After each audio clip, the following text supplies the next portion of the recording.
La higiene industrial es parte de la seguridad y salud ocupacional y se encarga del estudio de los agentes físicos, químicos y biológicos presentes en los lugares de trabajo y que pueden causar enfermedades profesionales a los trabajadores expuestos a ella. Entre los agentes físicos están las radiaciones ionizantes. Sus características las hacen muy riesgosas para el ser humano si no se utilizan adecuadamente con seguridad. Las radiaciones no se ven ni se sienten. Nuestro cuerpo no cuenta con los mecanismos o algún sentido capaz de detectarlas. Existen las radiaciones ionizantes provenientes del núcleo del átomo y las que se generan con los electrones orbitales de los átomos.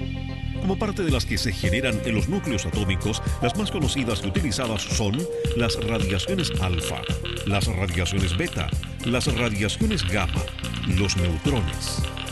Por su parte, los provenientes de los electrones orbitales del átomo son los rayos X, y que los encontramos en los generadores de rayos X. En forma natural, las radiaciones están en todas partes, en nuestro cuerpo, en el agua que bebemos, en los alimentos, en la naturaleza y provenientes de la radiación solar. En forma artificial, provienen de fuentes radiactivas fabricadas por el hombre y generadores de radiaciones ionizantes, comúnmente llamados rayos X. Dentro de estas últimas, tenemos fuentes radiactivas abiertas y selladas. Las fuentes selladas tienen muchos usos en la industria y en la construcción.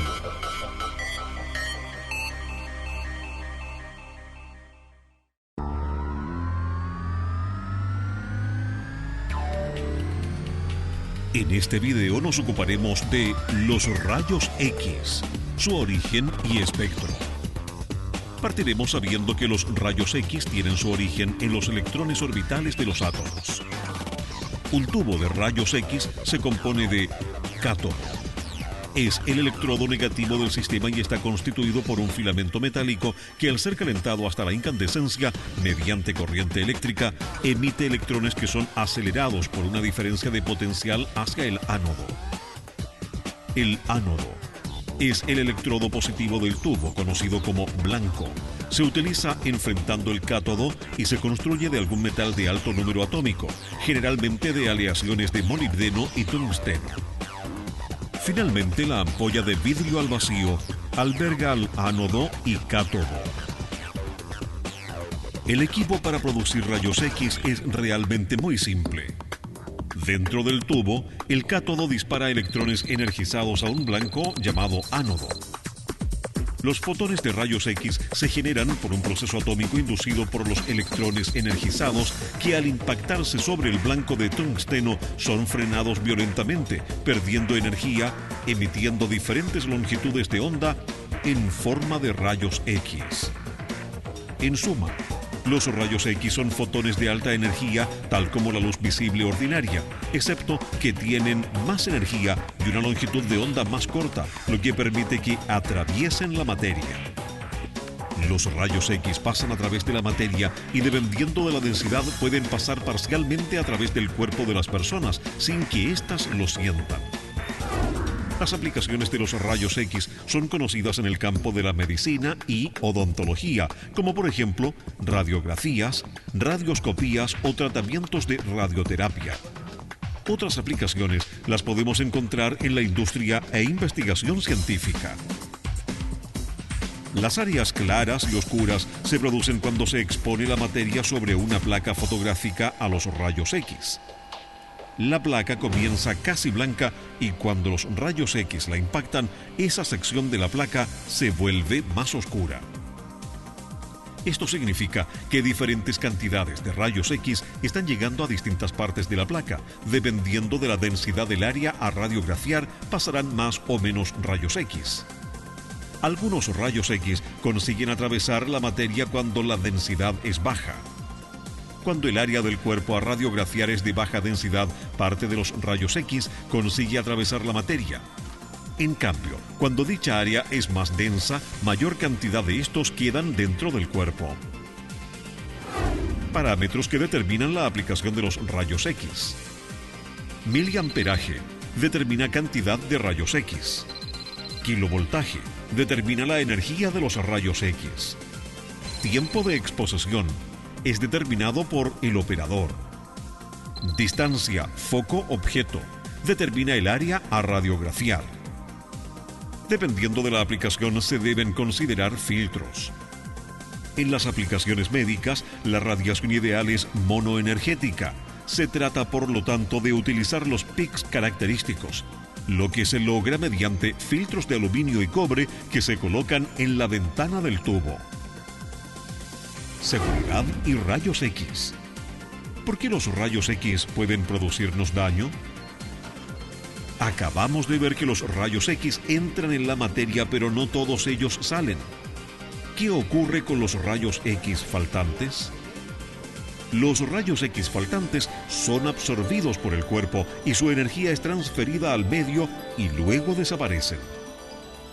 Hay una gran cantidad de energía en un rayo X y la energía es transferida a un electrón que es capaz de provocar un gran daño en un área pequeña. El electrón puede atravesar una célula, desprendiendo más electrones de todo tipo de átomos y moléculas que encuentre en su camino.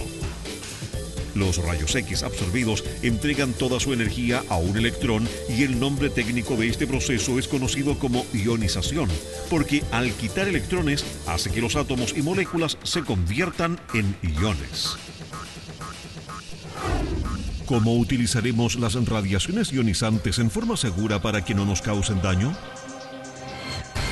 Haremos uso de los principios básicos de protección radiológica, cuyo objetivo es prevenir la ocurrencia de efectos provocados por altas dosis, no estocásticos, y limitar el riesgo de efectos desconocidos provocados por bajas dosis, efectos estocásticos, a niveles considerados aceptables.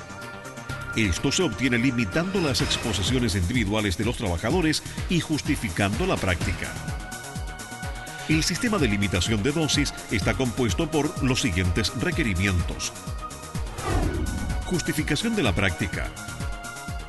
Consiste en un análisis mediante el cual se evalúa si una determinada práctica origina un beneficio neto positivo para el paciente y la sociedad. Optimización. Consiste en un procedimiento para reducir la dosis de todas las personas involucradas, individual y colectivamente, originada en una práctica tan baja como sea razonablemente alcanzable, teniendo en cuenta factores sociales y económicos. El término ALARA significa dosis tan bajas como sea razonablemente alcanzable. Límites de dosis individual. Valor de una dosis establecida por la autoridad reguladora que no debe ser superado durante el periodo de un año. Límite de dosis anual que se mide en REM año en sistema nacional y milisievert año en sistema internacional. Órgano expuesto, cuerpo entero, 5 REM año, lo que equivale a 50 milisievert año. Órgano expuesto, cristalino, 30 REM año, equivalente a 300 milisievert año. Otro órgano, 50 REM año, lo que equivale a 500 milisievert año. La aplicación de técnicas de protección contra las radiaciones ionizantes consideran categoría personas expuestas, trabajadores ocupacionalmente expuestos, pacientes, público en general. Las técnicas de protección contra las radiaciones ionizantes que se aplican consideran distancia, tiempo, blindaje, elementos de protección personal. Tiempo de exposición. A mayor tiempo de exposición, mayor dosis absorbida. Por lo tanto, a menor tiempo de exposición, menor es la dosis absorbida. Distancia. Manténgase lo más alejado posible de la fuente radiactiva o equipo generador de radiaciones ionizantes. La dosis es inversamente proporcional al cuadrado de la distancia. Blindaje. A mayor blindaje, mayor atenuación de la radiación. Su función es atenuar la radiación entre la fuente radiactiva y el operador. Elementos de protección personal. Delantal plomado. Cuello tiroideo. Niveles de protección a los rayos X para las personas expuestas. Existe protección para operador ocupacionalmente expuesto, paciente, público en general, medio ambiente. Protección del operador. Frente a las radiaciones, para evaluar la eficiencia de la protección del operador debe usar su dosímetro personal. Uso de delantal y biombo plomados. Ubicarse detrás del biombo, lejos de las de rayos X, siempre por detrás de la dirección hacia donde se disparará. Protección al paciente. Realizar solo los exámenes radiográficos necesarios solicitados por el facultativo. Uso de cuello tiroideo, delantal plomado u otros si es necesario. Correcta aplicación de técnicas radiográficas. Correcta técnica de revelado. Uso de películas ultra rápidas, pantallas intensificadoras. Disminuyen el tiempo de exposición a la radiación. Uso de conos y filtros que absorben la radiación dispersa, haciendo que el rayo sea lo más pequeño posible con la radiación más útil. Protección del público. Uso de señalización y luz de aviso para que las personas no ingresen si se está tomando radiografías, especialmente embarazadas. Control del estado de los equipos, colimadores. Tener salas con paredes plomadas. Protección del medio ambiente. Realizar buenas prácticas seguras y responsables. Eliminar los líquidos reveladores en envases especiales. Disposición final de residuos generados en el proceso radiográfico de acuerdo a la normativa nacional vigente. Acciones que incrementan la exposición a radiaciones ionizantes.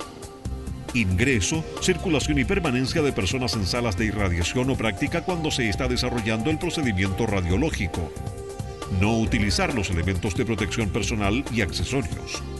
Despreocupación al irradiar indiscriminadamente al paciente sin proteger sectores no comprometidos, especialmente gónadas. Requisitos para operar generadores de radiaciones ionizantes. Poseer licencia de operador, otorgado por la Seremi de Salud correspondiente, ya que estos equipos están clasificados en segunda categoría. Portar dosímetro personal.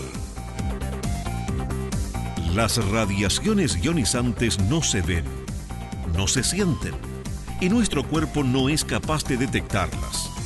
Pueden causarnos mucho daño. Debemos aplicar las técnicas de protección radiológicas, distancia, tiempo y blindaje. Además, debe ceñirse estrictamente a los procedimientos de trabajo seguro con fuentes radiactivas y generadores de radiaciones ionizantes. Mutual de Seguridad protege la vida y la integridad física de los trabajadores desde que salen hasta que regresan a sus hogares, comprometiéndose con la prevención de accidentes y enfermedades laborales.